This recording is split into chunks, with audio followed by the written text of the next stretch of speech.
Welcome to Could Be Worse, a comedic literary analysis of dystopian novels. Given our primary materials, we will be talking about intense and sometimes upsetting subjects. In this episode, we talk about extreme environmental destruction and body horror, and guys, we just can't stop swearing. We encourage you to interact with that subject matter in whatever way is healthiest for you. Enjoy the show. Sky smoky overhead, all your friends are dead, and your government heads despise you. Members of the church criticize you.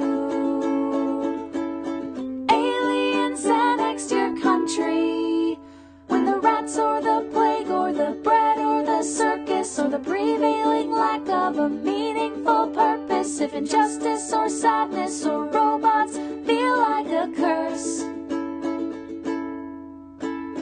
Books never let you forget. It could be worse. Hey, how's it going, guys? I think I peaked my mic there. Back up a little bit. Jesus, Caitlin, want it less. How are you, Bridget? Hey, Caitlin, I'm good. Good, I'm glad. Yeah, it's finally cold in Austin. Hey, define Austin cold, though, you know? Like 50. Oh, all right.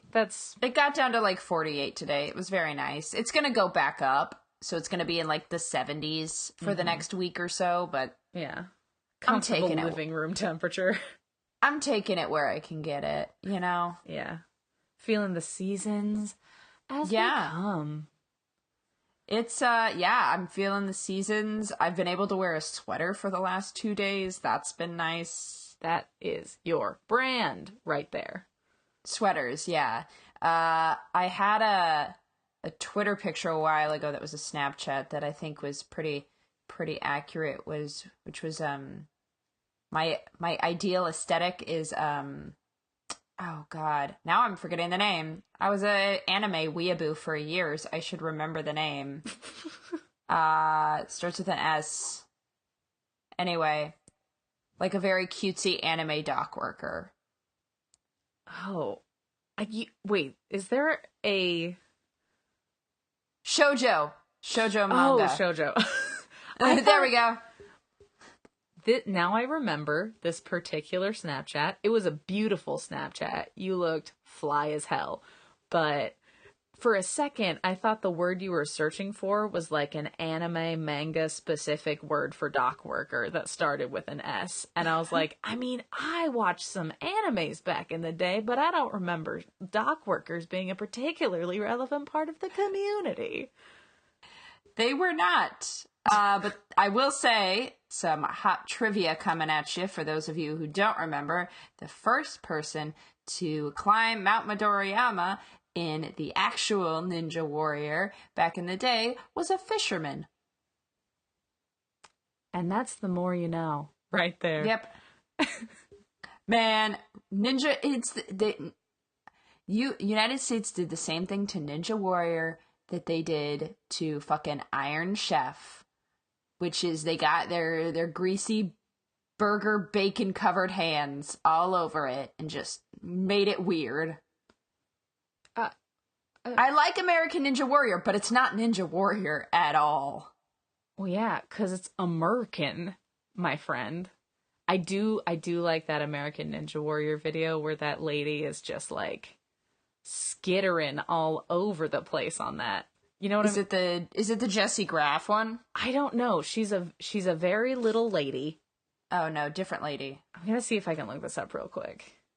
Jessie Graff is she's the stunt woman for Supergirl.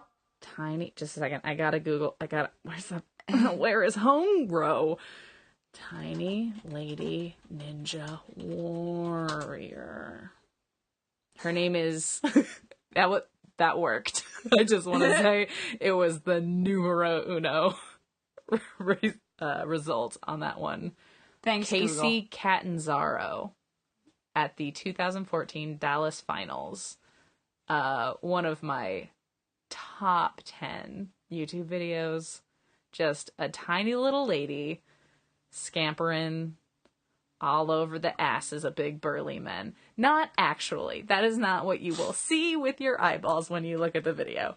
But she's just going. I think I remember that. I'm trying to remember if that had the salmon ladder in it or not. I think it did. Is that the one where you have the bar that you gotta all the way up? Yeah. Because you're doing it like an upstream salmon. That's why it's called a salmon ladder. Precisely like a salmon. Yeah. Casey Catanzaro fucking rocked that shit. She was extremely good. I love American Ninja Warrior videos because everyone is so stoked for everybody else. You know what I mean? They're very good. I will say I do miss, so everyone on like American Ninja Warrior is like trains to be there. And not saying that people in the original Ninja Warrior didn't, but there were like dads and office workers and like people who were like very, not that like the American ones are salt of the earth, but very normal people. Yeah. People who don't like have like their buddies like Ninja Warrior gym shirt on. Yeah, like no one owns a gym at all. It's just like dad on the street vibe. It very much was. It was very good. I used to watch it in high school all the time on G4. Rest in peace, G4. For sure. That was the video game and like kind of comedy network sort of thing. I don't know how to describe G4. It was primarily video games, but this was also before like the Western world had really hooked into esports, and it was still like, I think occasionally they would air StarCraft esports from South Korea, but okay, when you said esports, I definitely was like, yeah, like X Games, like extreme sports. And then I quickly put together, you meant video games. Yeah, there's like this whole thing. Here. There was a commercial on Hulu that I watched today that was like, it was like putting together bits and pieces of interviews that people had done about esports. Mm-hmm. And there's like this one thing, and I keep hearing it, and I'm like, look, even they know it doesn't go there. It's like, do you think esports should be in the Olympics? And it's like, no! I mean, yeah, like I wanna... No! I wanna create like a dialogue. That's like saying, should NASCAR be in the Olympics? No! I do think NASCAR is maybe a little bit closer. Because there are so many other... like... Here's the thing, because I'm gonna just try and advocate for both of these for a second, because I can see the argument for like quick reflexes. I can see the argument for quick reflexes, but NASCAR specifically, you are still physically putting yourself and your body on the line if you fuck up. I will say, sure, but let me put it this way. There are a lot of other sports that are like sports. Oh, totally. That are not in the Olympics. So esports, you don't get to go first. No. Yeah. We gotta get... I'm trying to think of some other sport. We gotta get like Australian football in, you know, before we get... Is field hockey one yet? You know, I feel like your Animal Crossings, your Stardew Valleys. That's not what esports is, Caitlin. I love you.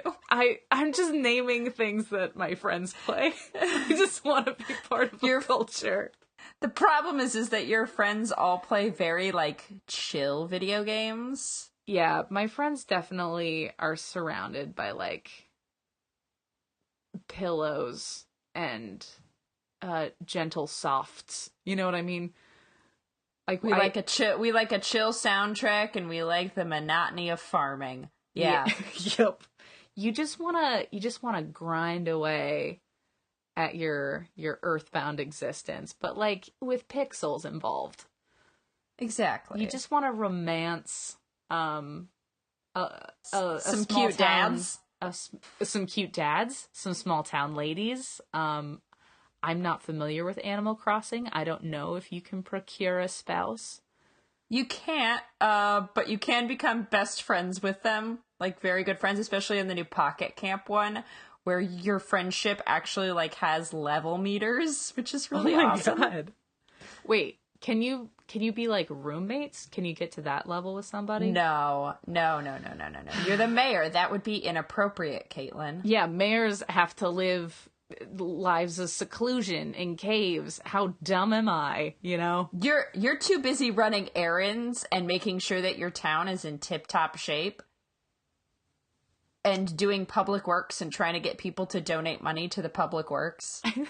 Guess what? You pay for them mostly yourself. Well, I didn't realize that funding was such a grim specter in Animal Crossing. In the new one, in New Leaf, you basically start out with nothing in your town, and then you have to build it all. Just scraping a civic existence. Yeah, you build the whole downtown area. It's insane. I can get behind that. It's very fun, though. It's Maybe my favorite that'll game. be how I step into video games. What do I have to get to play an Animal Crossing? You need a Nintendo DS, like a 3DS or a 2DS. 3DS is now you can get them used super cheap. What'll it run me, Bridget? How many lawns do I gotta mow? I bet you could get one for like $80. Okay, all right. Not probably less. Honestly, I don't know. Mine is older, and just the game cartridge, and that'll do ya.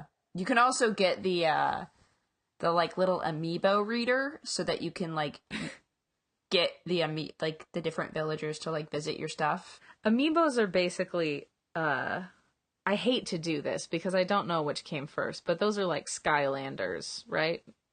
Yes. Okay. Legit, I don't fucking know which one came first either. Okay. My friends got real into Skylander for like, I say my friends, like we don't share friends.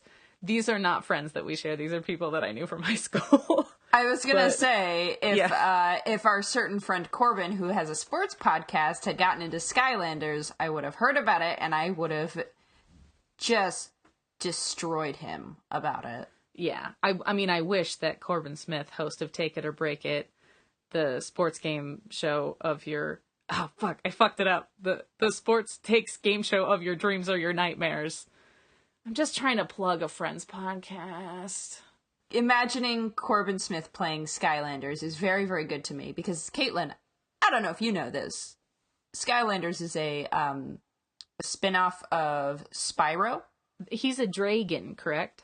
He's the best dragon, and he was most recently voiced by Elijah Wood. Elijah Wood still voices him. What am I talking about? Yeah. I was gonna ask if he was a, because I did not know going into this conversation if Spyro was a good dragon or an evil dragon, but given the fact that Elijah Wood is voicing him, I'm going to make some assumptions that he falls into the good category.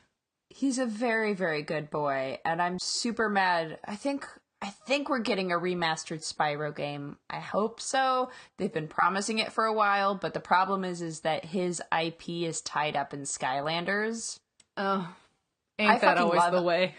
I fucking love the Spyro games. Spyro was, I mean, I love Sonic the Hedgehog.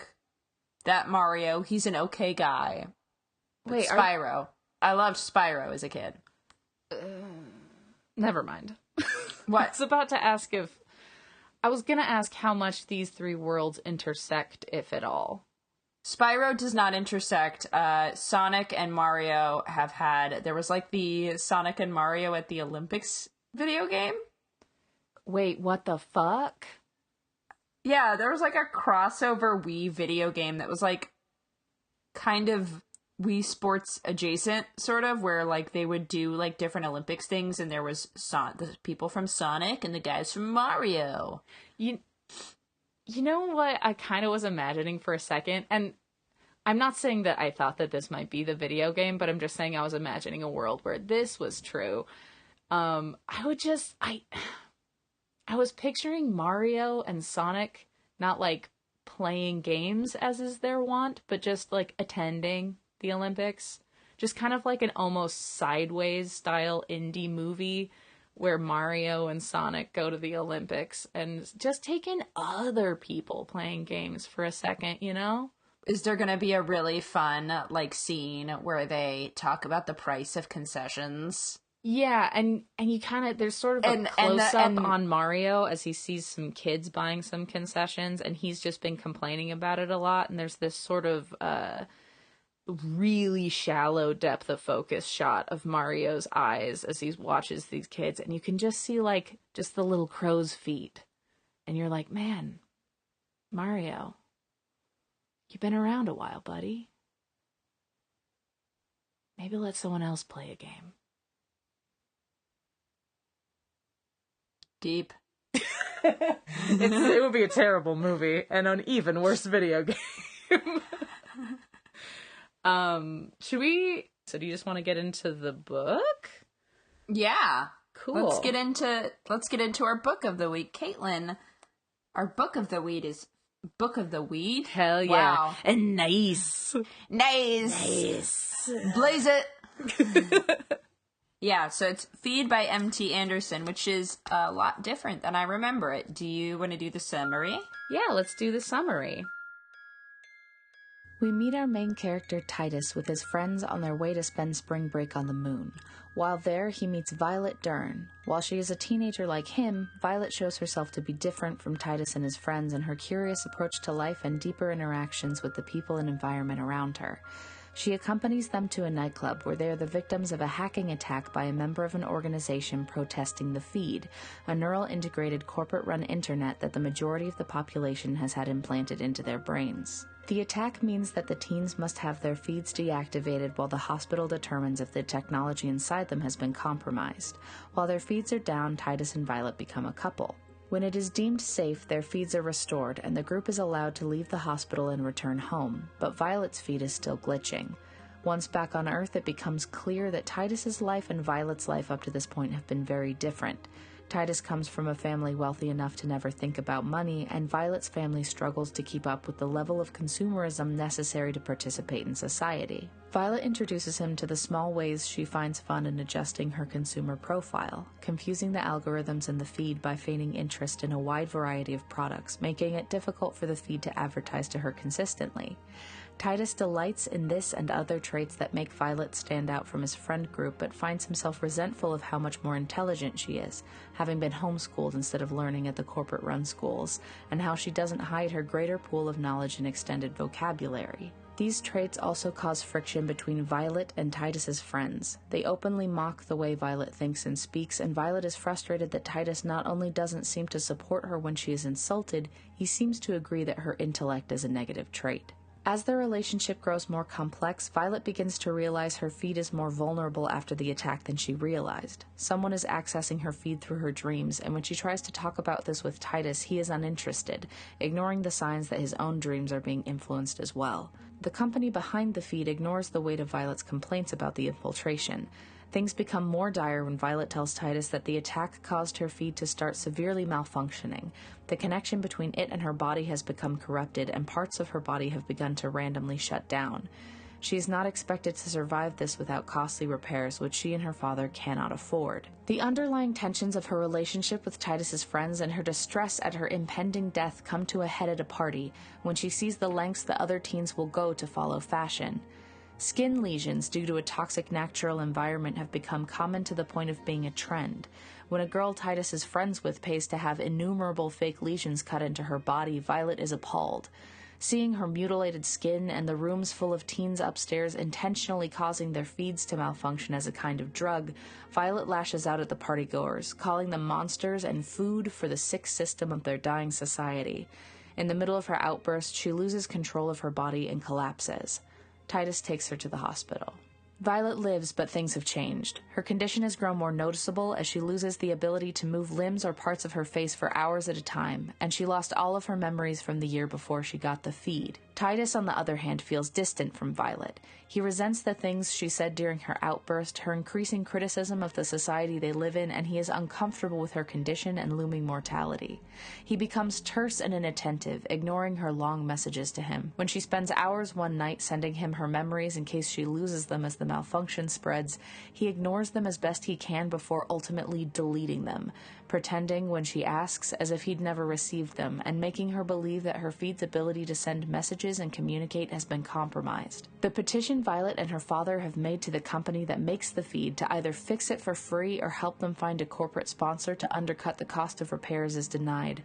The corporation looks at Violet's consumer profile, mixed and inconsistent from her games at the mall, and says she is not a good investment. Titus disengages further from Violet as she grows frustrated with his lack of concern for the major events happening around them. The number of human deaths and destruction of the planet caused by American consumerism has caused the rest of the world to declare war on the United States, and Titus shows zero awareness or concern. Their relationship culminates in a disastrous trip to the mountains, where Violet attempts to sleep with Titus, saying she wants to experience everything she can before she dies, but Titus is disgusted by the idea, finally saying that he isn't interested because he keeps imagining her already dead. They fight and end up breaking up in the hotel room, sharing a long, tense, silent trip home. The next day, Violet sends a message of apology to Titus, but he ignores her. Months later, he is dating one of his friends and back to his old life before Violet when he receives a message from her father saying that she had wanted him to know when it was all over. Titus goes to her house to find her in a coma and has a fight with her father, who blames him for taking her to the club where she was hurt, for abandoning her when she needed him, and for being a member of the Alloy. Titus is furious when her father refuses to explain the word and he storms away. When he gets home, he strips naked and sits on his floor, numbly ordering the same pair of pants over and over until he is entirely out of credit. A few days later, Titus returns to her bedside and reads to her from his feed. Current events, interesting facts from history, things she would have liked. Finally, he tells her the story of their relationship. Violet's life signs become weaker and weaker, and the finale of the book is interrupted by an ad declaring, "Everything must go."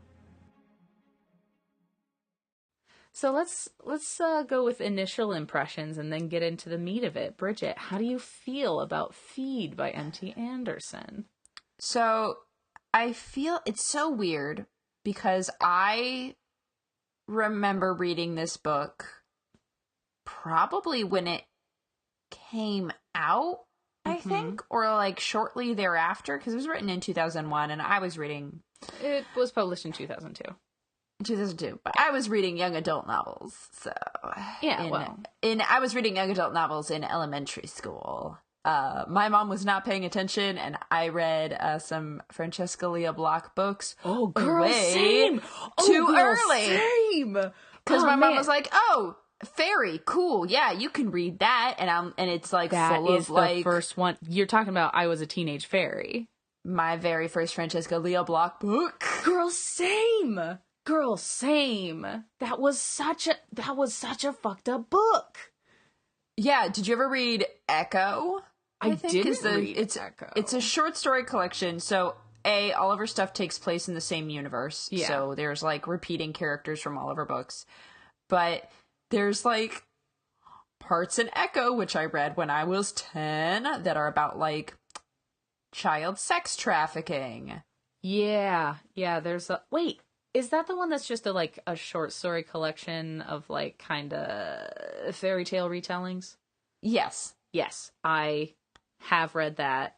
I think the one you're talking about is the adaptation of Snow White and Rose Red. It is. And yup, we are getting away from the book that we're getting away from the actual young adult novel we're talking about. Immediately we got away from it. So let's circle back. You read the book when it came out. So I read the book when it came out. And I remembered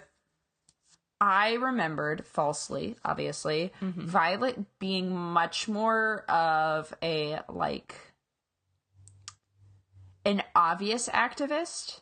Yeah. And an outsider, as opposed to, like, the way where she uses the slang, and she has I remember her having a feed, but I remembered it much, much differently, like, a lot. So it was very interesting to go back to it. Yeah. Also funny that we're doing 2 books in a row where they use, like, weird slang. Yeah, I was gonna say, he really, really strongly depicts and skewers uptalk and the filler use of the word like in this book to an almost zany degree. And I need to say, between editing my own words in this podcast and hearing how often I say like and reading this book, I feel personally attacked. And if I didn't love the sound of my own GD voice so much, I would go live in a fucking cloister right now. So I was just I have very strong feelings about the word like, which is that it's great. I love it. I was just in a show that has been praised for its naturalistic writing of the teenage voice. Mm-hmm. And it's so weird because there would be like scenes where my character would say like a lot, and then other scenes where it's like, nope, she doesn't, because she's in a different headspace. It's a very good play if you haven't checked it out. The Wolves by Sarah Delap is a very good play, and it captures how teenagers actually talk. And they say like and a lot. They do. Here's the So thing. do we. I don't think that we do so much. The thing is not that I think that it is inherently bad. I think just personally, because I am trying to put forward an audio podcast for entertainment purposes, I feel like every word needs to Have pop. purpose. Yeah. But I get upset with myself about filler use of like as a mental pause, as like a, like a verbal buffering screen. But I am very fond of being able to say, and this person was like this sentiment, because it implies that this is not a direct quote, but this was the social gist of the message someone was telling me at a certain point. So I like the use of the word like in modern daily parlance. It was a lot in this book. But I'm just gonna say real quick, I also read this when it came out in 2002, and I think are we like a year apart age wise? 2 years, I think. Are you 91? Yeah. Ugh. Okay. I accept it. But when I read this, I was as a rosy-cheeked, big 11, 13-year-old. And I really liked it then, and I really like it now. The main thing that changed in my experience of it, because I feel like I remembered a fair portion of it accurately, my current capacity for existential dread is much greater than it was when I was a tween. So this book became much more effective and a lot more upsetting.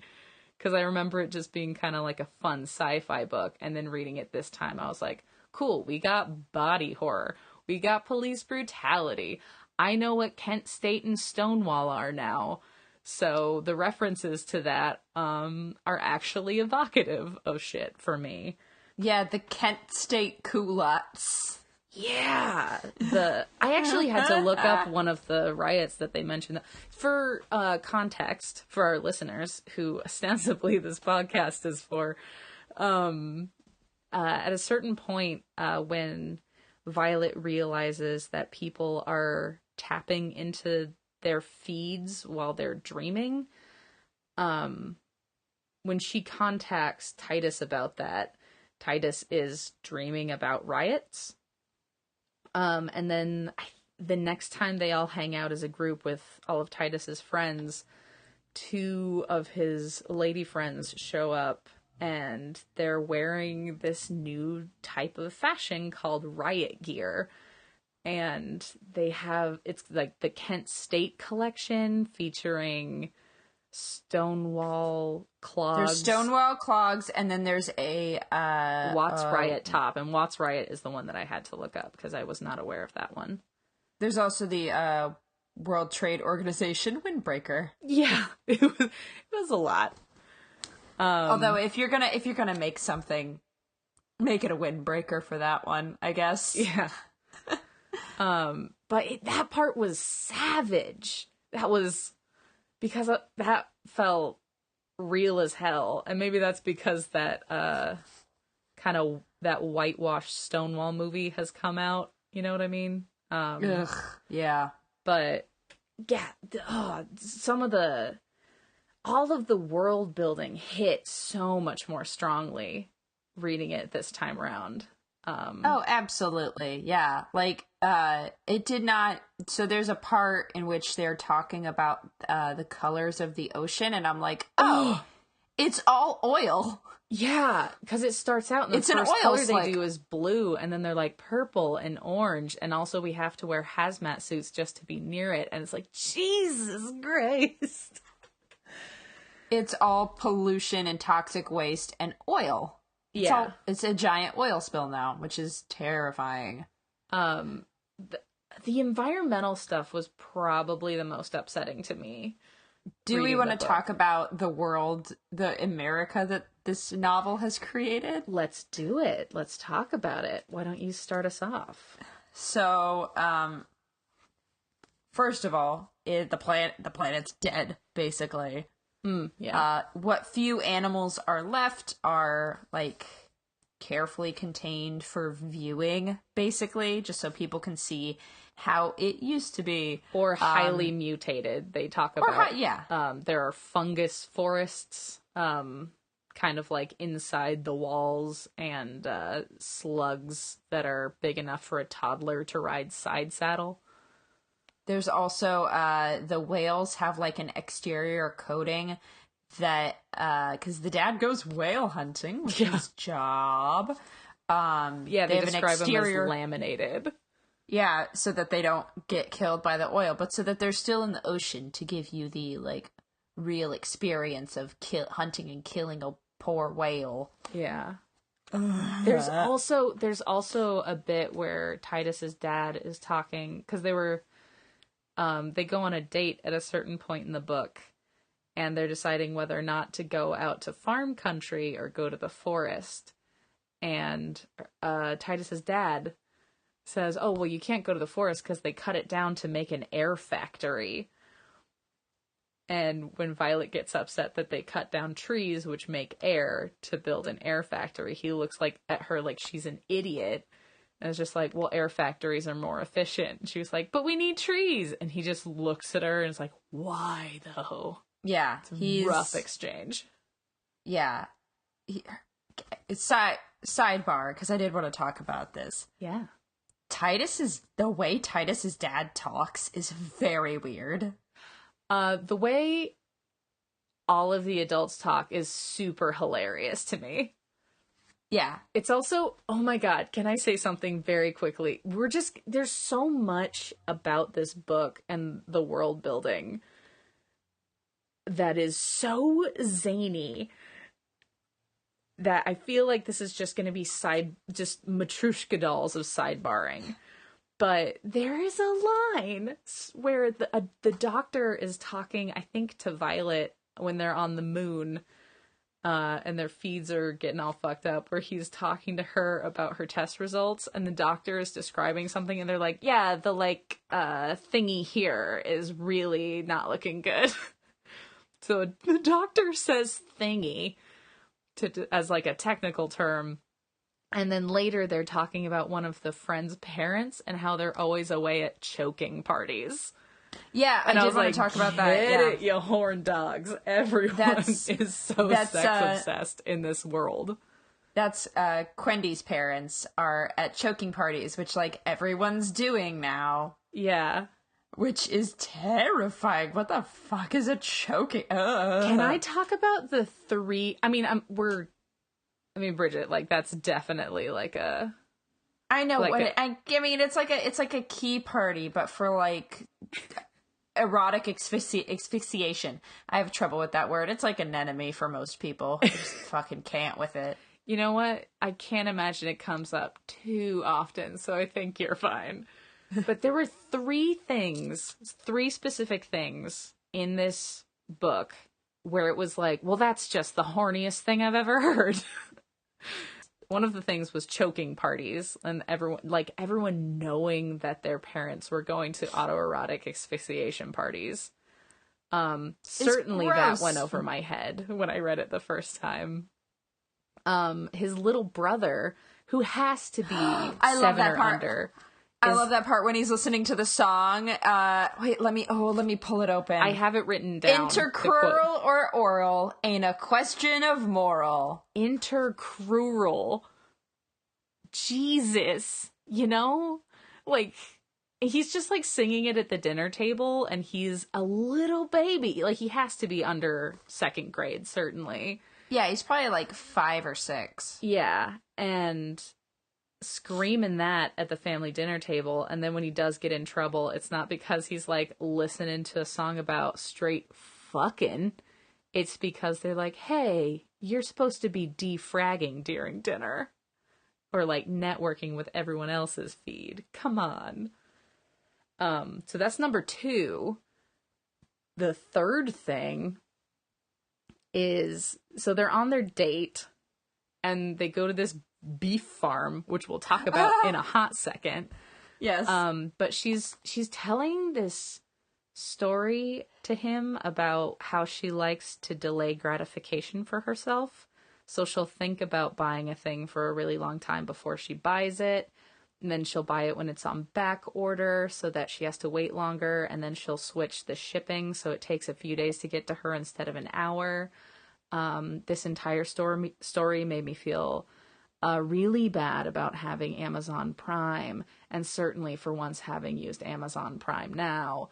But so she's talking about, you know, even when the package gets there, she opens the package but doesn't like wear the new skirt she bought. She'll just let herself look at it and feel it but not put it on yet. And she's telling this whole story literally just about buying a thing, and he pops a fucking boner. This book is bananas. He pops a boner, and then there's so many times throughout the book where she'll like close her eyes or she'll breathe, and he's like, it was like sex. And it's like, gross. There's literally I know teenage boys are gross, but my God. And like after she says that she's gonna die, they're sitting there and he's like, this is like after you fuck somebody and you're both like turned away from each other. Like you're just lying quietly in the dark so after gross. fucking. And it's like, Jesus, Titus. Just a slightly expanded paradigm, you know? They're just so horny in this alternate universe, and all the songs are simplistic and horny. There's like nothing but them being simplistic and horny. So in between all the chapters, they have little snippets of the feed, so you kind of are experiencing the story a little bit the way that the people in it are supposed to be. So they're having conversations and you'll see the little italics of different ads popping up. But in between chapters or parts, they have little pages of news snippets or advertisements or song lyrics. And the news snippets, I loved, and I would like to talk about President Trumbull. Yeah. Let's talk about how real that fucking got. Yeah, but just very quickly, there were a couple parts where I was like, fucking A, don't make me read these goddamn song lyrics, because it's bad enough when the song lyrics in real life are bad, but I know that you sat there trying to come up with the most insufferable thing you could, and congratulations, it worked, and I don't want to read it. Can I say my favorite, most insufferable one? Yeah, do it up. Because touching in quotes, is not just that it's touching, but that we both are touching, like with our mouths are touching, so hold me tight. Yeah, it was rough. That was a rough one. That was a long song, too. Yeah. It's very bad music. A thing that I kept thinking about was the So when you first start the book, because the narrator is Titus and it's from his perspective, the book feels very intentionally stupid. Like, it's very shallowly written. There's not a lot going on off the page in terms of deeper emotions or deeper meaning. It starts off very, very, very simplistic. And a lot of my notes at the beginning of reading the book, I sort of felt nervous about, because I liked the book, but I felt like I was sort of low-key ripping on it. But it was very well written in that he knew exactly how dumb to write. You know what I mean? Yeah. Like, there's a lot of ego in writing, and because this is a book with a very confidently held system of beliefs that it is trying to impart onto you, I'm not going to say that the ego is entirely removed from the author in the way that they wrote it, but it's real dumb writing at the beginning, but it is so intentionally dumb, and it really, really, I think, takes something special in a writer to know how to write in that specific, targeted, goal-oriented way. And I think that the construction of the book is where you see how good the author is, because he sort of sacrifices his own beautiful language to be able to show you how stupid Titus is. I just think that's interesting. I just wanted to touch on that for a second. Yeah, no, it's he has a very good way of capturing teen language that I admire. He also wrote a book called Thirsty.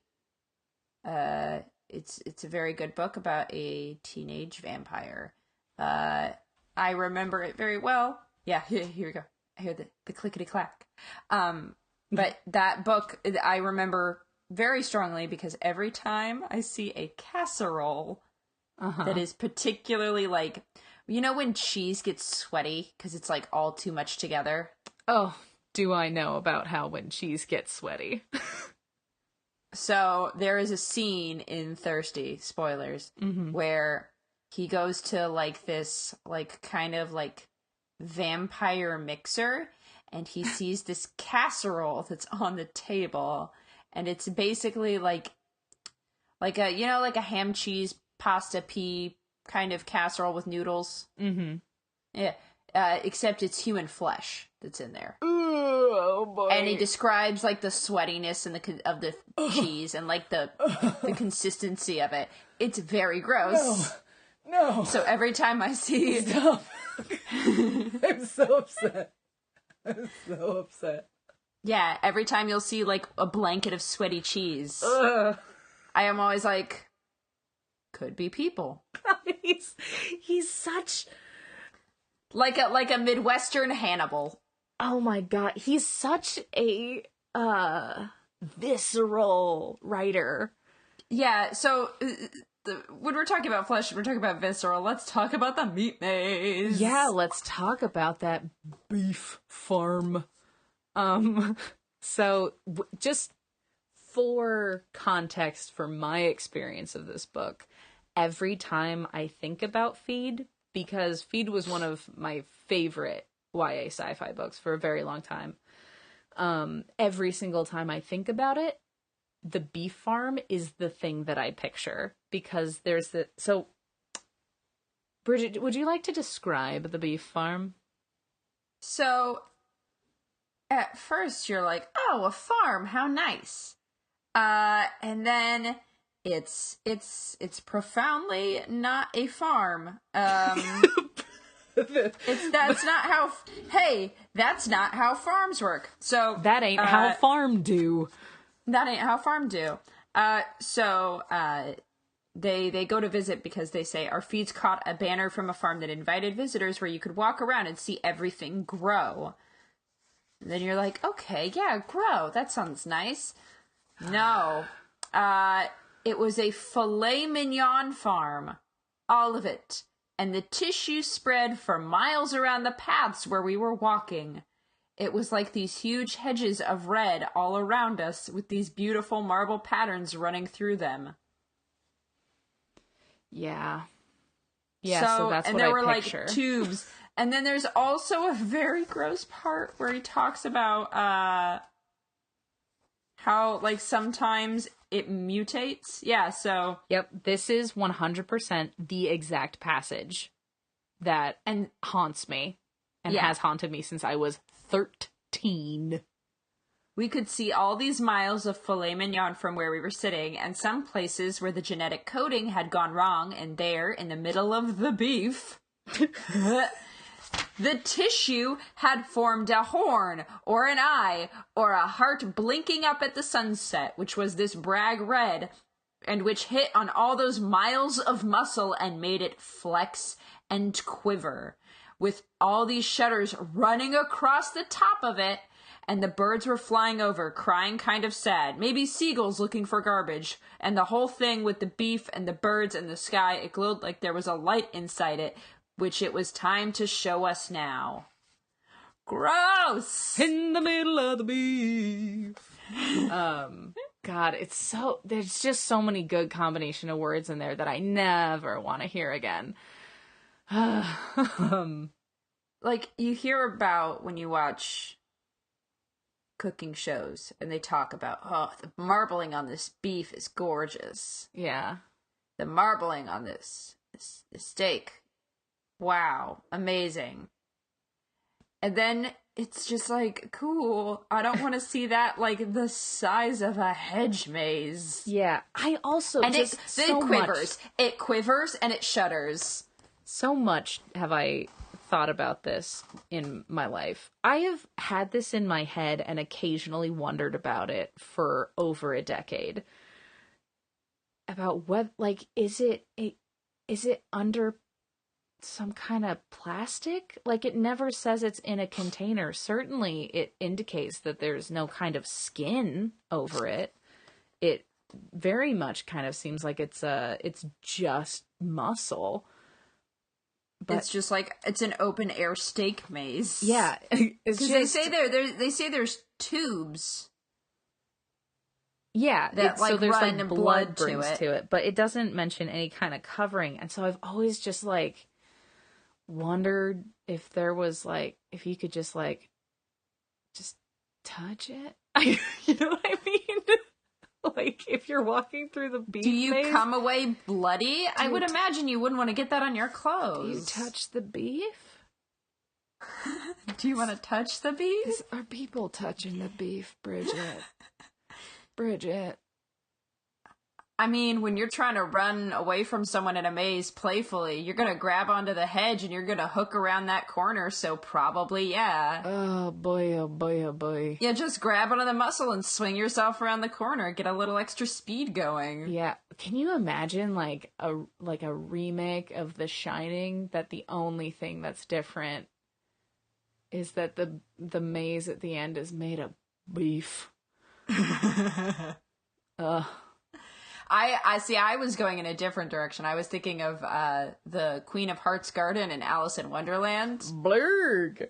But painting the roses red gets real creepy, real fast, Bridget.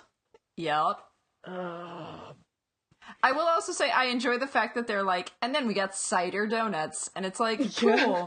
That's a thing that we have at our farms. You don't get to have that at your filet mignon nightmare farm. Yeah. Where'd you get the cider from to make those donuts? It's a thinker. Once again, we find ourselves faced with a thinker. Yeah, so that was the beef farm. The beef farm. So, oh boy. Speaking of, you okay? Yeah, no, I'm good. I'm just like knocking things over this time. I've been so deeply unsettled by this book that I'm just kind of flailing when I talk about it and knocking into every single thing that could make noise. you were gonna say, though. So we were gonna talk about the president at one point. Yeah, let's do it. I actually made a note to myself. This hits too close to home. Here's the thing. So I made a note to myself very early on to check whether or not this was written post George W. Bush or not. And then I got to President Trumbull in this particular sentence. And then I was like, can someone please go talk to M.T. Anderson because he's a fucking time wizard? So the president's name I was going to say Trumbull. A terrible, terrible oracle. Here's the thing. Still kind of a time wizard. But yeah. But this particular section, I was like, because on Twitter everyone's like, oh well, we truly live in the stupidest time alive. This feels accurate to my current experience of American politics. So this is a quote that's the book is kind of giving you a glimpse into the news feed in between chapters. So, what the president meant in the intercepted chat, this was nothing but a routine translation problem. It has to be understood that when the president referred to the prime minister of the Global Alliance as a, quote, big shithead, what he was trying to convey was, this is an American idiom used to praise people by referring to the sheer fertilizing power of their thoughts. The president meant to say that the prime minister's head was fertile, just full of these nutrients where ideas can grow. It was really a compliment. And I was like, this is life. This is what our stupid fucking life is. It's a feel all way too real. There's a part where it's like it's the presidential address. He's talking about the lesions, which we will get to. Oh boy, are we going to get to lesions. And he says something is just plain hooey. And I felt a shudder run through my body of, like, just the darkest timeline. It is so horrific. And talking about how great the United States is and how great America is and that it's a country of dreams. Yeah. And so by the end of the book, the alliance, the Global Alliance is like, cool, we're gonna either you disband your corporations. Yeah. Or we're shutting you down with nuclear weapons. They literally say that they have every single weapon at the Global Alliance's disposal pointed at the U.S. because they will stop at nothing to stop the U.S. corporations destroying the planet. And here's the thing. This book, this YA book, is probably the most well-developed dystopia we've yet read.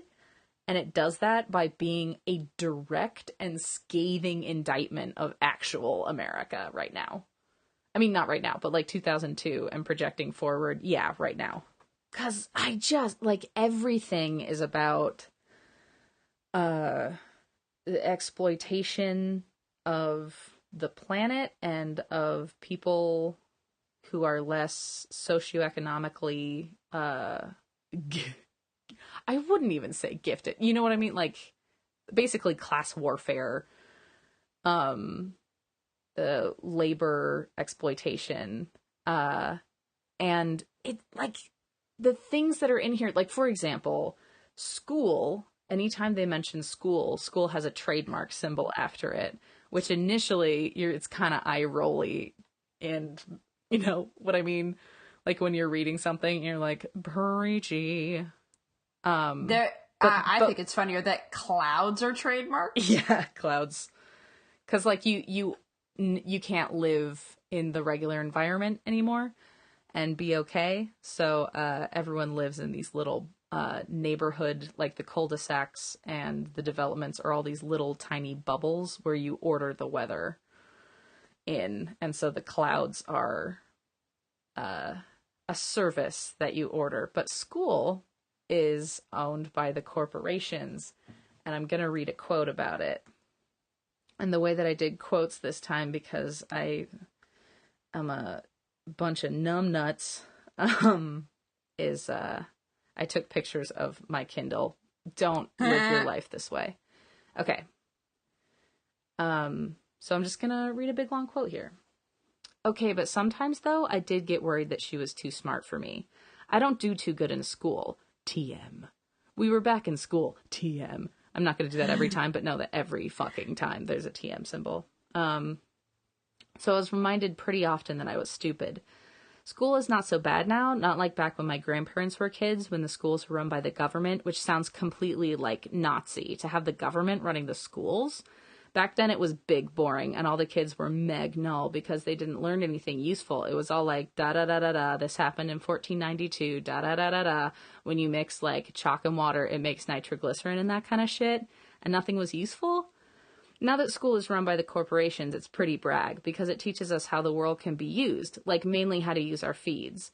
Also, it's good because that way we know that the big corps are made up of real human beings, not just jerks out for money. Because taking care of children, they care about America's future. It's an investment in tomorrow. When no one was going to pay for the public schools anymore, and they were all, like, filled with guns and drugs and English teachers who were really pimps and stuff, some of the big media conglomerates got together and gave all this money and bought the schools so that all of them could have computers and pizza for lunch and stuff, which they gave for free. And now we do stuff in classes about how to work technology and how to find bargains and what's the best way to get a job and how to decorate our bedroom. And I know that was a big, long quote, but wowzers, right? Yeah.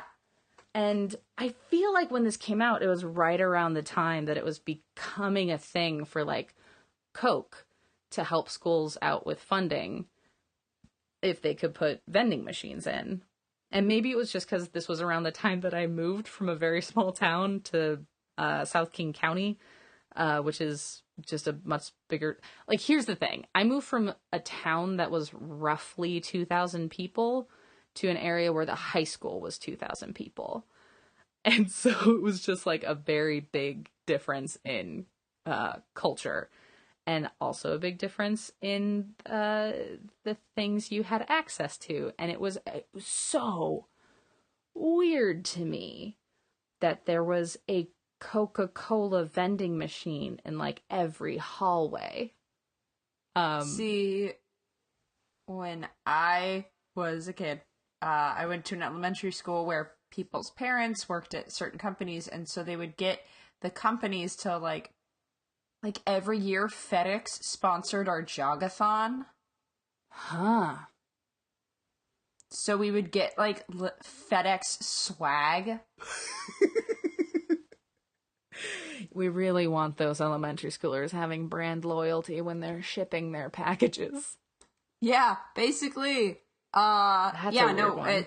There were a lot of, like, sponsorships, and even now, like, you see, especially at a lot of schools, because that's where my brother went a lot, was schools in, like, Tennessee and in Georgia and Virginia, is that there will be a big banner with Chick-fil-A on it.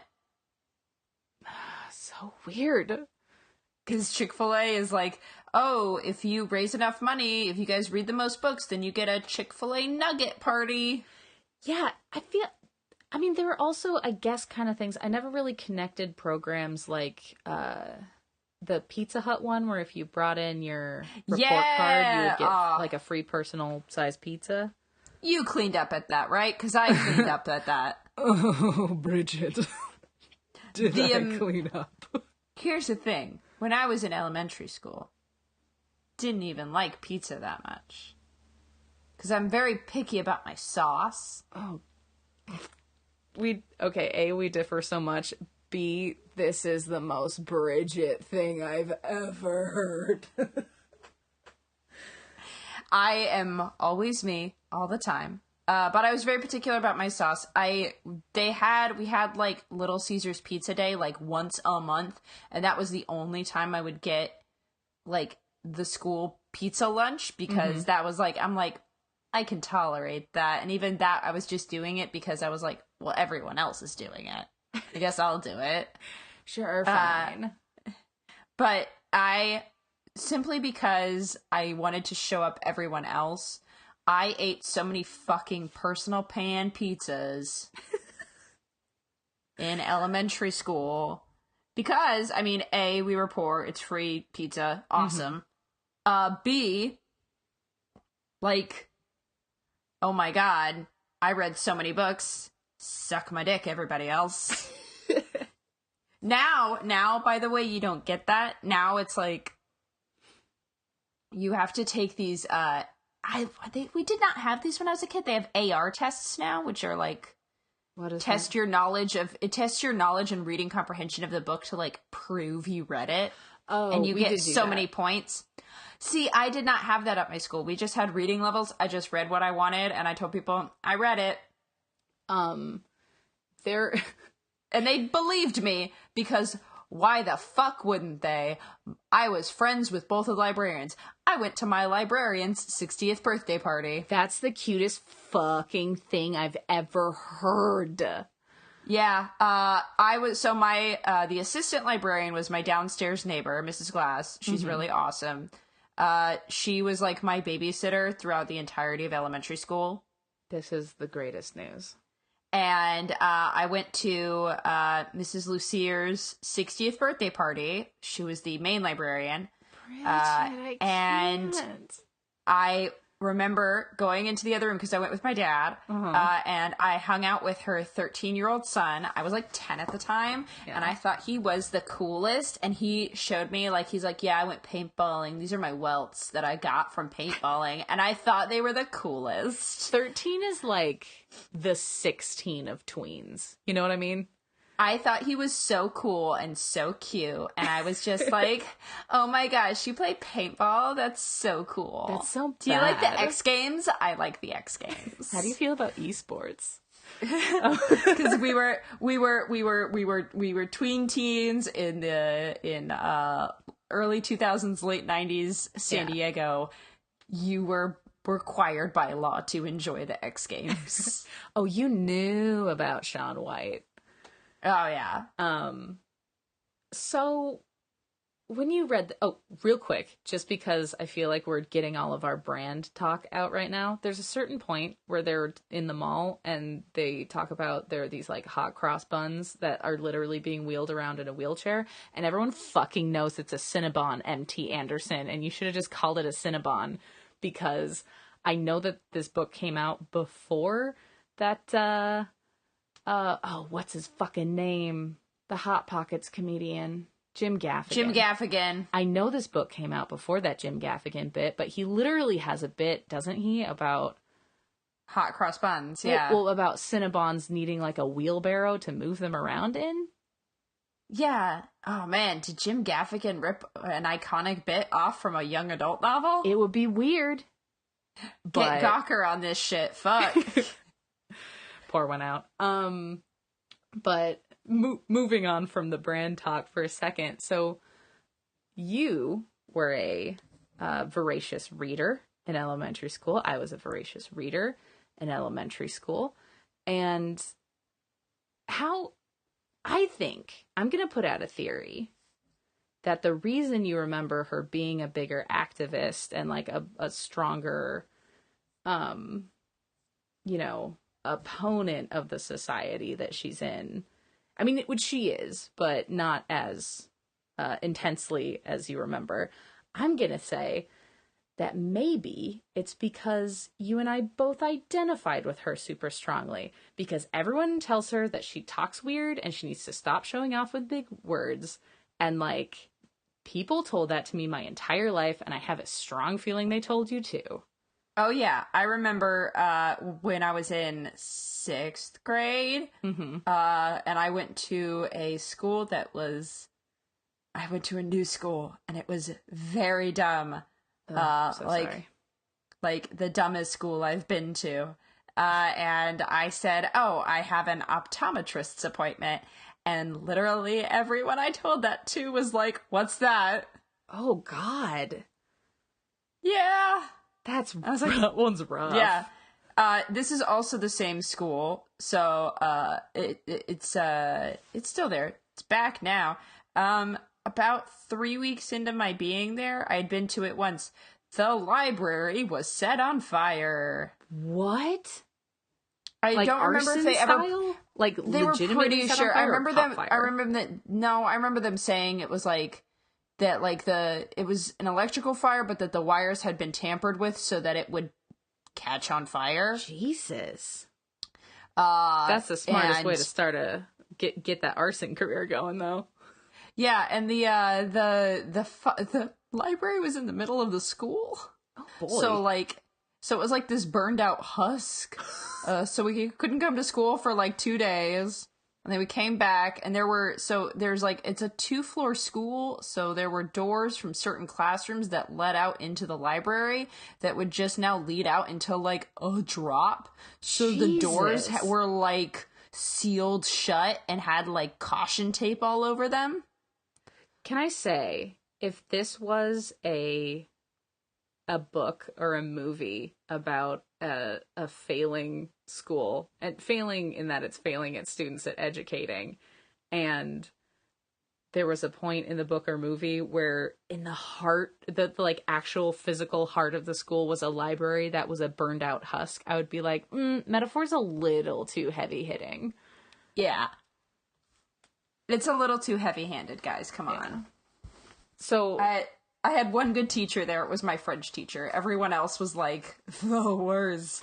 The art teacher like threw a chair across the classroom that still had a child in it. Holy shit, Bridget! This almost exactly happened to me as well.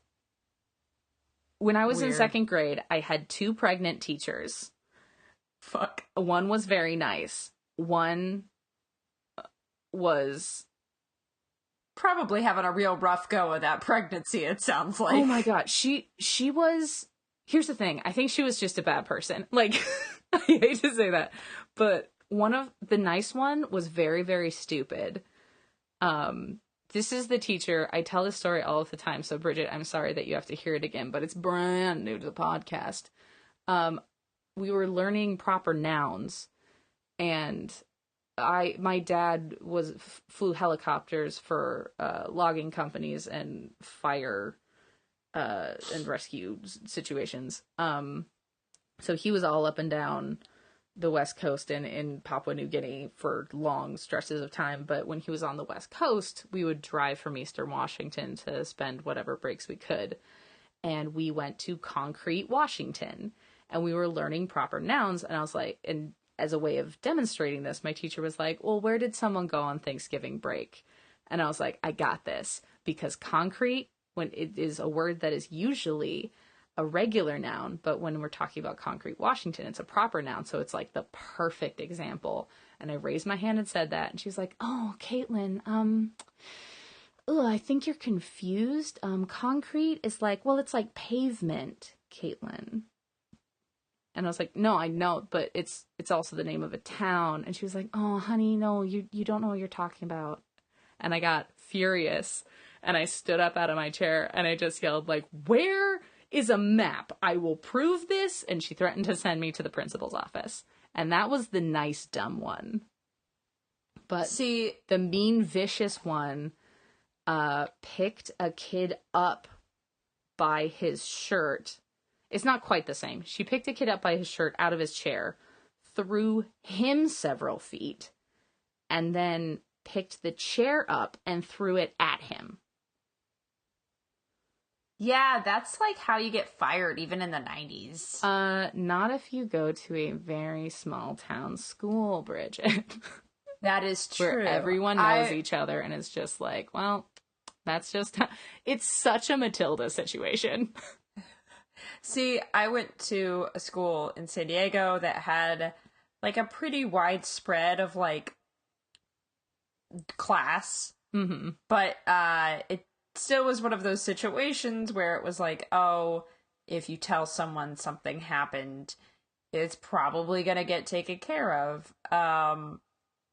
So I was very fortunate in that I was only ever written up one time. Mm-hmm.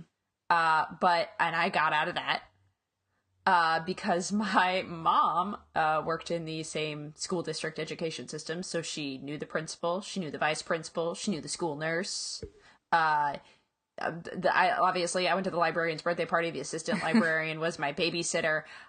I was in golden. I could do no wrong. Mm-hmm. The only time I ever got busted was in 5th grade, and that was because some new chick was a playground person and finally caught on to the fucking thing I'd been doing for years, which is hitting people with my lunchbox, my cloth lunchbox. Oh my God.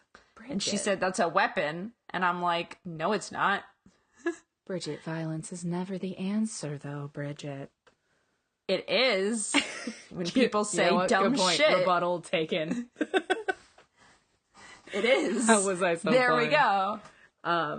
It is when I was playing Titania in the show Midsummer Night's Dream at the time when I got written up, and one of the boys in my class called me Titty Tanya. Oh, fuck that guy. I didn't fully understand what it meant because my parents didn't say language like that in front of me, but I'm your like, mom I wasn't don't know what wandering this around means. Going, yo, my titties, What about them though. tits? I'm gonna cut Yeah. that out. I can't pretend to be your mom and say titties. But yeah, so I didn't know what it meant, but I knew I didn't like it, so I hit him with my lunchbox, as I am wont to do. I literally spit on a Cub Scout one time because he told me I was stupid. This delights me.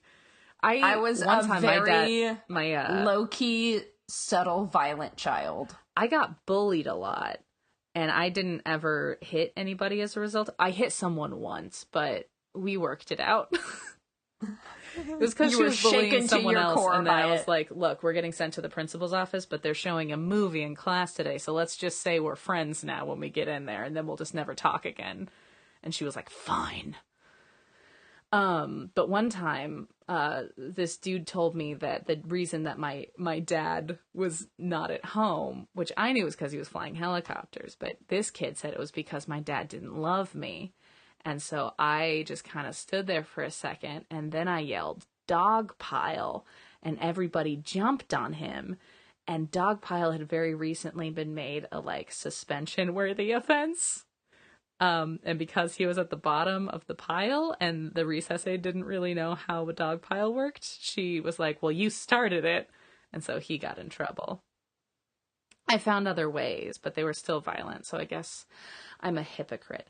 But the point is, You got other people to do your bidding, and that's what true power is. yeah. And it has corrupted, absolutely. Yeah. But I got dogpiled on, but I had his name was Chase. We lived in the same apartment complex. He was very nice to me. I was always more interested in his friends than I was him. But someone called dogpile, and he shielded me with his body, so he Chase. arced Chase, so that I you wouldn't brave get crushed. boy. I know. Medal of Honor. I treated him poorly. All that said, we identify strongly with Violet. I would like to say, just in passing, a grown-ass adult dude recently told me that I needed to stop using big words. And that, last month, Bridget. I think he was probably trying to be, teasing and funny about it, but he did it, 5 times in one night, and I got genuinely extremely griped about it. So what I'm saying is this book is real, but we should keep going about the specifics of why it's so upsetting. Let's talk about the skin lesions, Bridget. Let's talk about body horror. So I 100% entirely forgot about the skin lesions. And holy cow, Yeah, they are so a did huge I. part of this book. They were from the first chapter on, it's just getting worse and worse and worse, so that by the end, he's talking about how, everyone's lesions are terrible, and you can see his mom's teeth through her face. Yeah. You can see Quendy's veins pumping blood and that they're blue and it's gross. Oh, can I tell you the very upsetting thing? So the scene where Violet has her big outburst is because Quendy has come in and has covered her entire body in fake lesions because they've gotten fashionable. And their friend Marty is like sexually into it. And he says something about that to Link, which is one of their other friends, and Titus. And Titus is like, yeah, you can like see under her skin. And Marty says, direct quote, yeah, makes you think about what's inside, huh? Which is sexy. And Marty, my boy, you are a serial murderer for sure. Get the fuck away from everybody. Everyone put Marty in the corner and make that corner a prison because I'm upset. Yeah, no, it is gross. And like, I mean, God, there's like the whole concept of like, I mean, I mean, people do it, which is gross because it's a little bit, I hate saying it's a more attainable kink than vor, but it's kind of on the same plane of like, yikes, which is wound fucking. Oh, Bridget, I can't. What are we doing? How did we get here? How did we get here? How do we get out? Where do we go from here? We've talked about wound fucking. What? I'm so Which I kind of wonder. I kind of want to ask MT Anderson, like, hey, yo, homie, but did you know about wound fucking though? Bridget, was that on your GeoCities when you were doing your research? Oh, it would have been GeoCities. Oh, can you imagine the shit he wiggled into researching this book? The Yahoo groups? The caches he had to clear, Bridget. Oh, Yahoo groups. The Angel Fires. Oh. Oh, boy. Is this pre or post Zanga? Oh, this was... I mean, like, it was probably during Zanga, but... During Zanga? Because, I mean... I think it would have...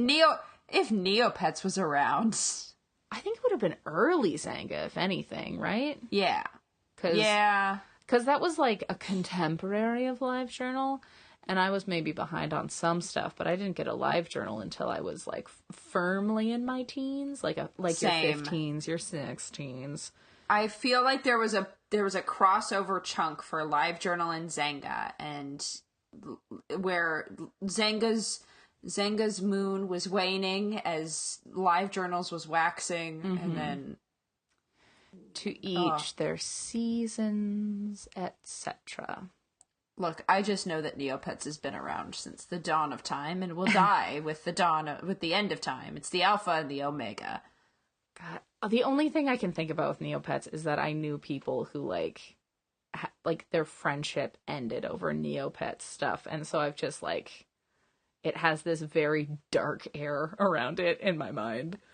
The inflation rate is out of control. I finally got the cute little dragon one that I wanted for so long, and I have not gone back since. I did go back. During the day when they sold it, so they sold it to another company, and something happened where they didn't know how to reset the safety filters on the coating or whatever, so you could cuss. Oh. And the forums were just like, I have a whole folder on my computer full of screenshots of like Big Dick Lover 69, the Quaggle. Bridget. People were creating pets with the nastiest names. I can't believe you made an account called Big Dick Lover 69. I know, it's inspired. We should probably talk about the book. So, okay, yeah. So, lesions, the skin lesions are terrifying. And ultimately why Violet freaks out.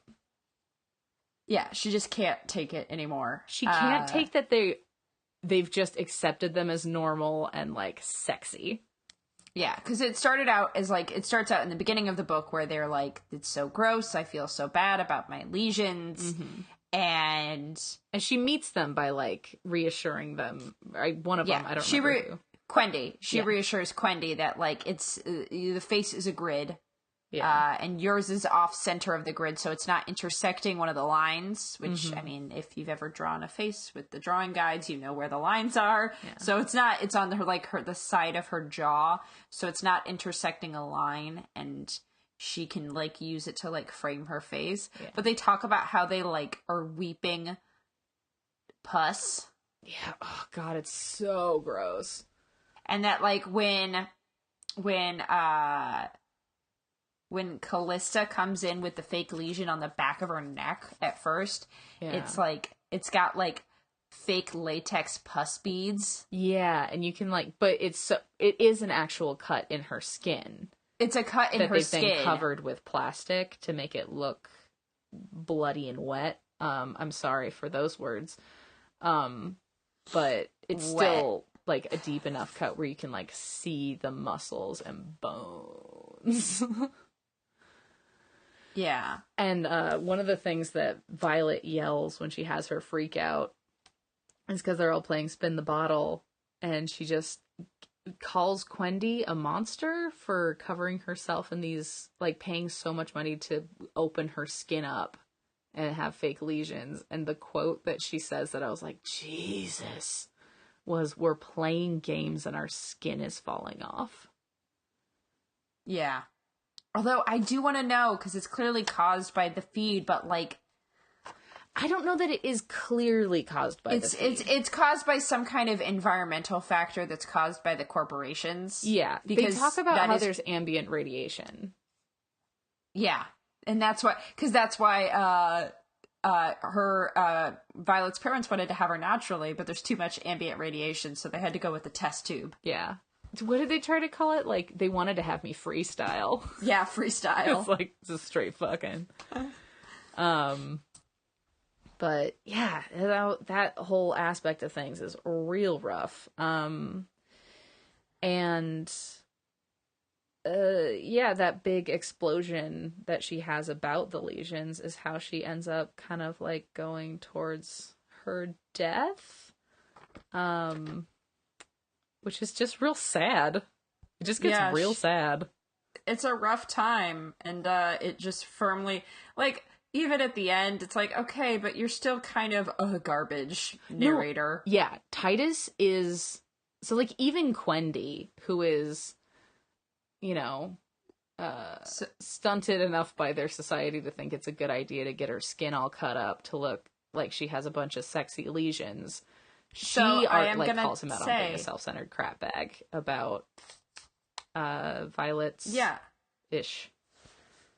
I am gonna say, so that leads me into one of our sections, which is the Sweetie, You're Doing Amazing. Oh, we're doing it now. Yeah, because that's a perfect segue, because so it's my week to do the Sweetie. And my Sweetie is Quendi. Good pick.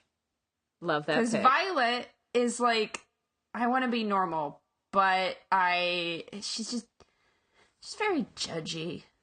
She is. She's like, I want this, but I don't want it like that. And it's her right to be a teenage girl. Quendi does some fucked up shit too. But you automatically feel for Quendi. Because Titus has, like, these tied up emotions with her that's very rude and mean. He's very mean about her. Yeah. In a way that, like, you kind of have to, like, be like, okay, but you're a piece of shit, so she's just a normal teenage girl. So Titus calls her the broken little economy model of Callista. Oh. Which is a fucked up thing to say about someone. There are so many things in this book that are just savage as hell. It is so mean. So you have to, like, kind of push through Titus's bullshit, but Quendi is a nice girl, and she's, like, she's like wants to be friends with everyone. She wants to be liked by everyone. She wants to be like thought of as like cool and hip and happening. And she really likes Link. And she gets very jealous. According to Titus, she's like very jealous about like Callista's stuff, but Callista is like really mean to her. Insanely mean. Where Callista is like making fun of how many lesions she's gotten at the party. Because she did it because she noticed that Link likes the lesions. Yeah. Because he tickles Callista's lesion. There's so many. He tickles it.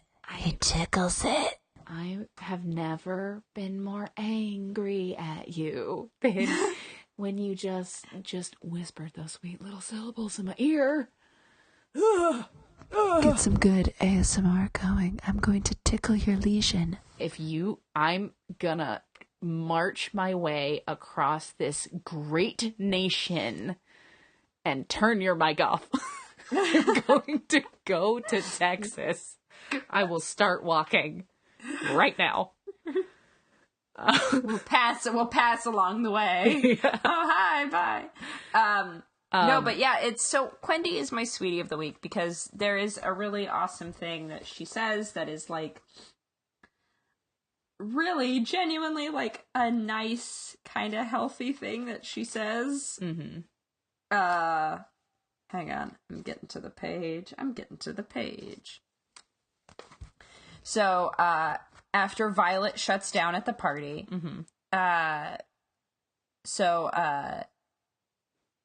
Loga, weird name. Yeah. I mean, so is Quendi.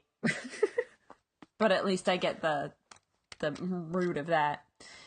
So Logo had been calming her down and saying like, she was completely in malfunction. Don't listen to her. She's a complete fuging bitch.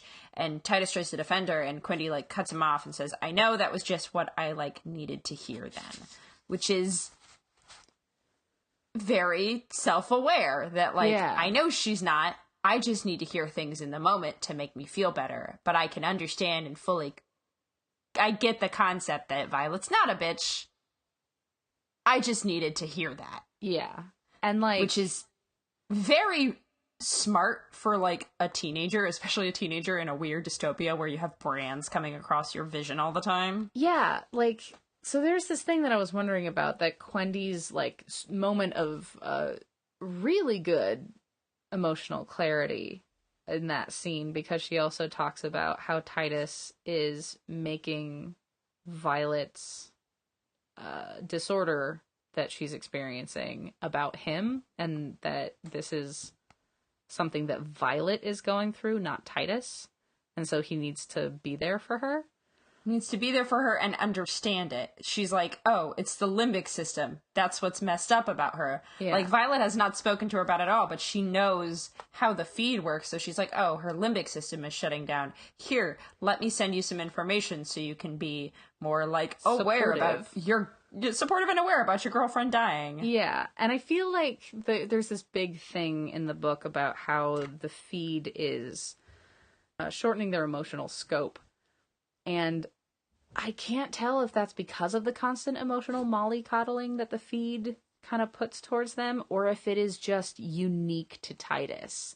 Because Quendi, and even his friends at different points, like when he talks to his dude friends about the messages that Violet has been sending him, they all recognize that she's going through a lot, and that what she's sent him is important. And he just ignores it. But Quendi is like the quintessential example of like, even with all of this technology that is giving them, you know, the emotional range of a slug, she still cares about people. So I think that's a very good choice, Bridget. Thank you. That's our sweetie of the week. I will also say, so when she comes in with like all the lesions on her at the party, it reminded me of how in every, like in Mean Girls, it's Amanda Seyfried's character where it's like she's the one that, or like, no, she's more Gretchen Wiener, where she kind of is falling behind. She's not like Yeah. She's falling behind and she cares that she's falling behind. And so she tries to make up for it, and then she goes overboard. Yeah. She goes overboard, and it's very teen movie. And I was like, oh, baby. Yeah. It was real sweet. I think that there's something about, like, because I think that what you're saying is right, is that Violet is a really good character, and she is doing a great job. She's doing the best she can in this book. But there's something about our particular definition of Sweetie Pie that's all about reaching out to other people. You know what I mean? Or representing a voice that is a little more grounded and self-aware. And I think that Violet isn't as self-aware, because I think she still wants to escape into this society, even though she knows more than anyone else about why she shouldn't. And even, okay, so Titus is like a total douchebag. She's terrified she's going to lose all of her memories. She sends them to him. He fucking deletes them. I will never get over. Yeah, it's like, oh, I sent you all these memories. Oh. And he, like, gaslights her about, I can't. But, he does bring up kind of a good point, which is that she projected a lot of meaning and expectation on what their relationship was supposed to be, and kind of did use him a little bit. And it makes sense. And I don't think, certainly, that she needed to apologize, because he was a fucking monster, and she was just a teen who, like, was messing up from time to time. She was like a human being. But she did lack a little bit of self-awareness, and she didn't really hold herself accountable in the way that she knew she should. And Quendi held herself emotionally accountable to other people's experiences, even without the benefit of an education that would lead her towards that. And I think there's just something inherently sweet about Quendi because of that. So I'm about ready to get into my research, but I just wanted to, like, touch on a little bit of something real quick. Okay. First of all, just a quick aside, in the same sort of body horror vibe as the Legions, there's, like, this throwaway line about how, like, goth kids who are trying to show that they're hard... Put the things through their eyes? Yeah, they put rivets through their eyes to show they're hardcore. And I just want to, like, lay that on the table. How, like, because they're also, like, the people who are, like, anti-feed. Yeah. All the goth kids are the ones who are anti-feed, and they, like, wear black, and they put rivets through their eyes to show, like, I'd rather be blind. This is what we're doing. Yeah. The body modification in this book. Yeah, it gets in ya, literally. It just gets at ya. I don't know if any other books this season that we're gonna have go into the body modification as hardcore as this one does. I don't know, because I haven't read it. We have Shade's Children in here, right? We're gonna read Shade's Children eventually. That has a lot of shit that goes down, but I don't know if it's as elective. Yeah, there's not a lot of elective. This is one of the only dystopias where it's like, you get to choose. Yeah, do this to yourself. Book is a little bit Repo the Genetic Opera in that way. But two quick points I wanted to make, and then we can get into this research that I did. So, Violet's dad, the way she talks hey, pronouns. The way that Violet's dad talks in conversation 100% makes you think he is probably wearing a trilby. But then when they yeah. But then when they show him talking in his lecture series, it's this incredibly constructed, cogent thoughts about... So Violet describes her dad as a professor of dead languages, but she's specifically talking about coding languages. So he teaches, I think it's Fortran? Yeah. And Basic. Fortran and Basic. And so he has this whole quote about like coding languages moving away from reflecting logical thought processes and towards reducing processes to objects that can be manipulated, and how that reflects late stage capitalism. And that was just like mwah, finger kissing good. I loved that section. I just like, there's so much there, and it almost made me research like the coding and how coding reflects the way we think about information and goods and products. But I ended up not doing that for several reasons, but so that's a thing.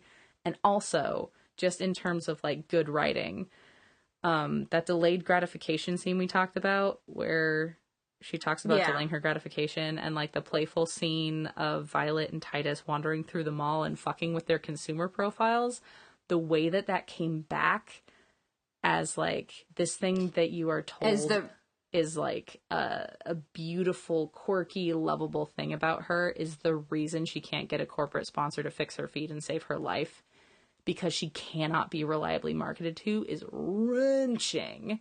It's like, you never bought anything that you wanted. Yeah. And also, I have totally done both of those things online.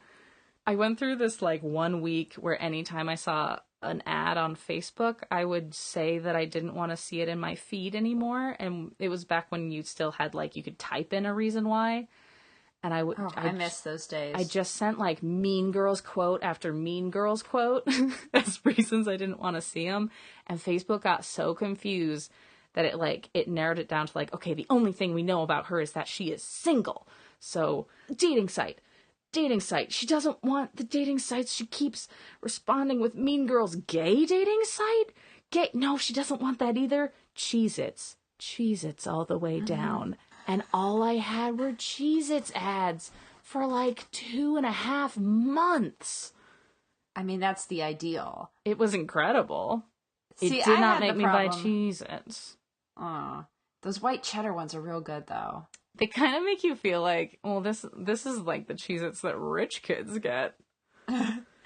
These are Cheez-Its, but fancy. Yeah. It's like those, like, it's like the Marketplace Hot Pocket. You're like, I feel okay, I guess. Well, this is I will say, tasty pastry treat. This isn't a Hot Pocket. I don't know if you remember this in college, but when I would watch Hulu, it would be a frequent problem of mine. I talked about it a little. I don't know if I ever told you. Mm-hmm. And I shared like an account. I share an account with my parents and stuff, but my brother was far, far out of any kind of baby item. Yeah. Because 10 years, so he's 7, 8, 9. Like, for some reason, all my ads on Hulu, I would keep getting ads for like Pampers and Loves and like diapers, and I would tell them, I'm like, this is not relevant to me, and they just wouldn't go away for like a year and a half. I would get exclusively baby food and baby diaper things, and and then one time I bought a baby mattress for like a show prop. Oh no. And I did not give them my phone number, I didn't give them my email, but I was like, I kept like, my family was getting mailed like coupons for diapers. I, in high school, started getting sent. Someone subscribed me to Working Mother magazine in high school. Good prank. And no one ever revealed why that happened. I just got sent it for years to my name at my address, my home address. And then one day it just stopped. And then a year later, like this past year, I started getting 17 magazine, and someone's like reverse Benjamin buttoning me with magazine subscriptions. I can't. That would just be a regular Benjamin button, wouldn't it? A reverse Benjamin button would just be growing up regular. Yeah. Okay, well. They're just Benjamin buttoning you. It's only a matter of time until you get some highlights in the mail. Oh God, I want it though. I just want to see Gallant again, am I right? Bad boy of the Highlights mag. I will say, as far as like, weird subscription and mail stuff goes. Mm-hmm. So I did dance classes when I was a wee babe. Mm-hmm. And Natch bought, because, you know, you want to buy nice stuff so that it lasts long. Even my mom knew that when I was, like, a little kid. Like, you want to buy the good dancewear so that it doesn't, like, break immediately. Yeah. So we bought our stuff from the Capezio store. Capezio, long-lasting dancewear brand. For well over a decade. Like, up through college, I would still get mailed Capezio coupons. Do you know how many times I had moved by that point?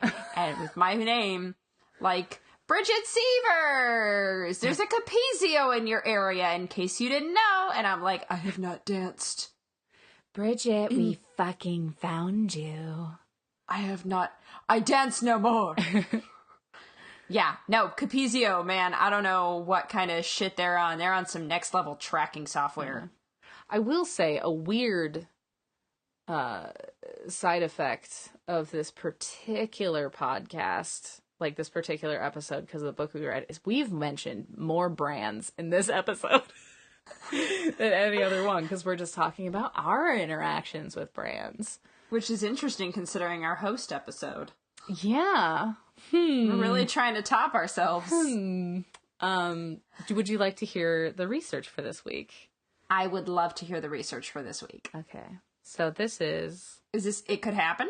It could happen. Hey, it could happen. Except it's not quite a question. I mean, this book, it's definitely, hey, it's happening. So I'm just going to launch into it.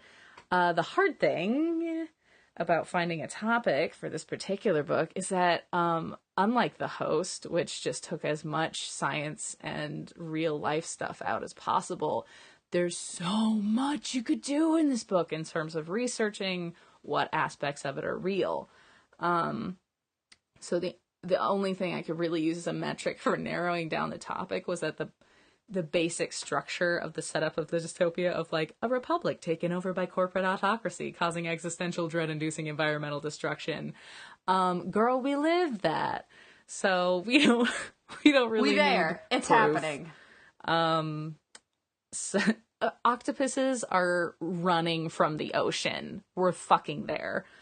And also, the name of the book is the name of the main tech, which is as much a character in the story laid before us as New York City in any piece of media set in New York City. So I decided to kind of look into the impact and possibility behind the feed. And when it came to looking into that, the first thing that I wanted to go back and revisit was an episode of a favorite podcast of mine, Invisibilia, from NPR. And specifically the episode called Our Computers Ourselves. And it was the segment that was headed by Alex Spiegel. So I just wanted to firmly source where I got all of this. And this is largely going to be an overview of that episode with some extrapolations and a few extra articles to get to where I'm going. So, Bridget, come along with me and let's learn about Thad Starner. Who's this Thad? So, Thad Starner... What a bro name. Thad. He kind of sounds like he could be in the book. I bet, you know what? Huh. Thad sounds like a guy who got legacied into a fraternity. Continue. No, Bridget, you do not understand how much of a nerd this man is.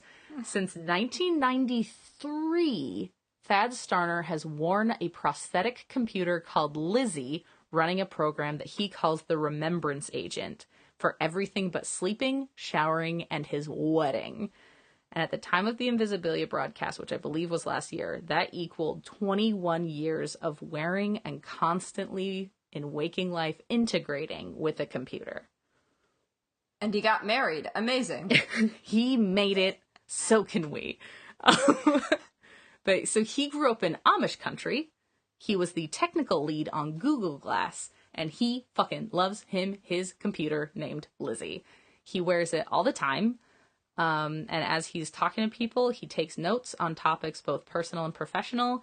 Any conversation he has, he is taking small notes and filing them into the Remembrance Agent. And in, again, every kind of situation, it suggests previously stored information germane to the notes he is currently inputting. So in professional scenarios, that can be like bringing up projects and just general idea webs. And in personal situations, it suggests like related anecdotes to the current topic of conversation and information about the person he's interacting with. So if they have like children or partners he can ask after, or pursuits he can get updates on, like Lizzie throws that up as like suggestions for how to proceed with the conversation. Like, David took a sailing trip last year. Ask him how that went. Yeah, exactly. And when he was in college, he got a philosophy degree, and one of the final exams, he had already taken the written and wore the computer, and he wore his computer for his oral exam with all of the faculty, and they almost conferred his degree on Thad Starner and his wearable computer because it was such an integral part of how he took his exam, which is kind of zany because in Feed, they talk about how Violet's parents had to make it through college without this exact same kind of device and how hard it was compared to everyone else. But the reason the degree ended up just being for Thad and not Thad and his computer was because he had demonstrated throughout his academic career that he wore it all the time. So the computer being part of his daily experience was the norm. So it made sense to have him take his exam under normal circumstances. Also, it was the fucking 90s, and there was, like, no precedent. So that exact kind of device that it mentions Violet's parents struggling to not have, that is literally exactly what Thad had. It managed his calendar, it accessed the web, retained personal information for him, giving him, like, confidence and access to information whenever he needed it, which we all have now with our phones, all by 1997. And this book was published just 5 years later. So after his undergrad experience, because he made that for his undergrad, so he started building that when he was 18. He got his philosophy degree, he went to MIT, and he got this group of people together who all wore computers all the time. And they experimented with, like, linking them up to a local network and tried to get them all to function as a single computing entity, and they called themselves the Borg as kind of a joke. Yeah. Also, I'm just imagining that, but then trying to do a LAN party. Oh, it's totally. Super funny to me. And I'm also just imagining that, like, at MIT, these would have been the cool kids that you wanted to, like, be friends with. Like, that was the exclusive clique. But yeah, so that has been his experience, just, like, integrating with this computer since the 90s, and he says he has not yet found a downside that isn't technological limitations, like I have to charge it, I can't just wake up and it's there. And people have brought up concerns about losing the ability to remember, if you're constantly splitting your attention, like are you ever present in the moment, like tech isolates you from other people, and he says he hasn't experienced any of that. And he thinks it brings him closer to other people since his computer helps him to remember, like, small details he can ask about to show care and interest. And he and others like him compare wearable tech to eyeglasses that are just enhancing the abilities and inclinations that are already there. That's not how eyeglasses work as someone who has to wear them, but sure. So after talking to Thad directly, Alex Spiegel talks to this sci-fi writer and math professor named Werner Vange, I believe is how you say that, who believes that because integrated computers augment the inherent capacities that he says make us human, thinking, remembering, and processing, there's a very real chance that relying on computers and changing how our brains complete these processes will genuinely change us as a species. Which is kind of, you know, there's that thing in the book about how nature is so adaptable that it makes you wonder about what even counts as natural.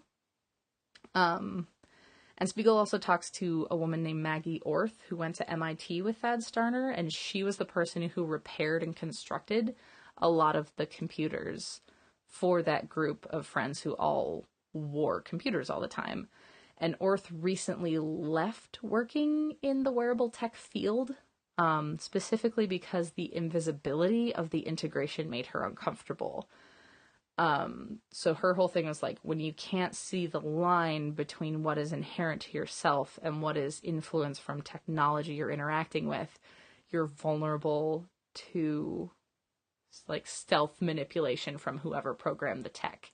And we see this idea in the book when like characters' desires are directed as much as they're catered to, and the feed projects advertisements into your brain while you're dreaming. So like putting conscious advertisement into your vulnerable unconscious self, as well as pushing out like offering participatory advertising, like the Coke deal they try to goof around with that just ends up making them buy Coke, or the Nike tattoo that one of them gets that manipulates you into becoming an advertisement in exchange for a perceived benefit.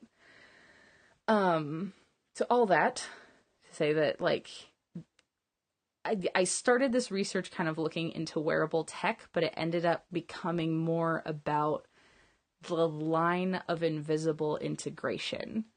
So, like, the outside influence into the most private and vulnerable parts of your experience and identity are really what the crux of the wearable tech debate comes down to. So, like, Thad Starner, seeing this technology as the man who has largely spearheaded it, it really is, as much as is possible with technology, an extension of him. So it's a thing that he wanted, and he built it, and he programmed it, and he designed it for his own use and proclivities. But not everyone who uses integrated tech is going to have the skills to make it themselves. And certainly the bent of the last several years of Silicon Valley products and social media has shown that, like, thoughtless development of tech and vulnerable construction of connections within it can lead to some pretty horrendous stuff. Yeah, so, like, just this week, like, genuinely was not even looking for this in relation to this specific research. I found 2 articles that I felt, like, seamlessly tied into the themes in this book. So one was an article about how the more they're looking into it, the more they're realizing that 2014 was the dry run for, like, Russian propaganda trolls testing their effectiveness in the socio-political landscape by seemingly organically changing the content of folks' timelines on, like, Facebook and Twitter. And so, like, even though that's built, obviously, on, like, a foundation of prejudice that is already in our country, it genuinely changed our national psychology. And the second, and more terrifying to me, honestly, in terms of larger trends, was an article about this organization called Dopamine Labs, which is a Silicon Valley company that specializes in making apps more addictive. Not making them more profitable or encouraging more sales, just making apps more addictive so that people spend more time with them. So that one in particular led me down this rabbit hole of looking into this particular practice, which is so much more complex than just talking about wearables, but basically everything in this particular vein boils down to invisible corporate and technological integration with our psyche. So I personally historically have tended to be, like, a pretty blue sky early adopter of tech, and I tend to resist, like, thinking the worst of people in situations. But this book has kind of always been one of the things I look at, along with another really terrific YA novel. Cory Doctorow wrote a book called Little Brother that is phenomenal. I love Little Brother. It's so good. I wish it's not quite a dystopia, because it is literally just based on actual shit that is currently going on, but it is also a dystopia. I just don't know if I'm psychologically ready to do it on the podcast as a dystopian novel, even though it absolutely is. But that book and this book still very consciously. We're saving some big ones for season 2. So yeah. But this book and that one have, ever since I read them, impacted how I interact with technology, and they are how I kind of temper my excitement about specific kinds of advances. And I don't think that wearable technology and integrated technology is inherently bad, but humans are bad at ethics.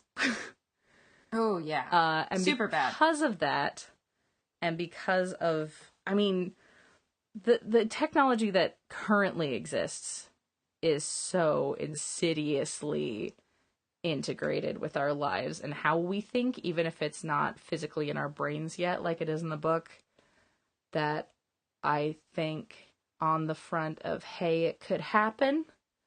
Yep for this one. So that was my research this week. Also, I very seriously considered not going down this particularly dark research route and doing like, could we grow hamburgers in a lab? But we've already fucking done it and people have eaten it and it tasted terrible.